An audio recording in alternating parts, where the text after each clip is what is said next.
ल आज एउटा अलि अलि फरक विषयमा कुरा गरौँ है त। हुन्छ के विषय होला आज? सौन्दर्य अनि फ्यासनको दुनियाँमा त कति नयाँ ट्रेन्ड आउँछन्। हो त नि। तर आज हामी दाँतको बारेमा, दाँतलाई पनि नयाँ स्टाइल दिने चलन आएको रहेछ, भ्याम्पायर स्टाइल दाँत।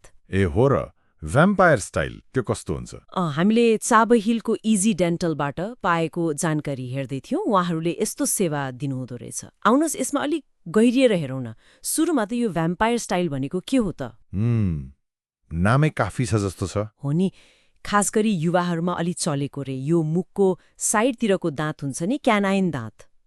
क्यानाइन हो, त्यसलाई चाहिँ हल्का चुच्चो अलि नोकिलो जस्तो बनाउने रे, अलि फरक युनिक लुक दिनलाई। ए बुझेँ। खासमा यो निकै रोचक कुरा हो है, किनभने यसले के देखाउँछ भने अब सौन्दर्यको परिभाषा कति फराकिलो हुँदैछ। हो त। मान्छेहरूले आफ्नो स्टाइल देखाउन, आफूलाई एक्सप्रेस गर्न कस्ता नयाँ तरिकाहरू खोज्दैछन् भन्ने पनि देखियो।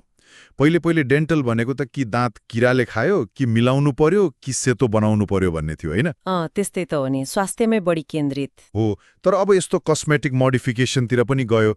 यो त व्यक्तिगत स्टाइल अभिव्यक्त गर्ने तरिका पनि भयो। हो, त्यस्तो प्रयोग गरेर बाहिरबाट अलिकति आकार दिने होला, दाँतलाई धेरै हानि नपुग्ने गरी।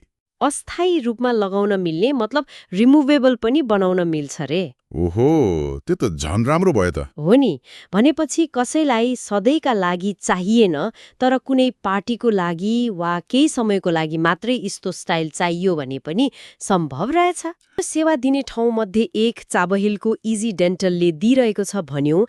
हामीले उहाँहरूको बारेमा अलि ब्याकग्राउन्ड, विश्वसनीयता, केही जानकारी छ। यस्तो नयाँ सेवा लिँदा कहाँबाट लिने भन्ने त महत्त्वपूर्ण हुन्छ नि। ओहो, एकदमै महत्त्वपूर्ण। इजी डेन्टलले चाहिँ आफ्नो 30 वर्ष लामो अनुभवलाई जोड दिएको छ। 30 वर्ष लामो समय हो। हो नि। अनि उहाँहरूसँग अनुभवी डाक्टरहरूको टिम छ रे, अनि क्लिनिक एकदम सफा, जीवाणुरहित, मतलब स्टेरलाइज्ड वातावरणमा छ रे।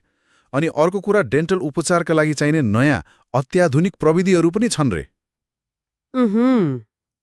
अब 30 वर्षको अनुभवले त पक्कै पनि बिरामीको विश्वास जित्न मद्दत गर्छ नै।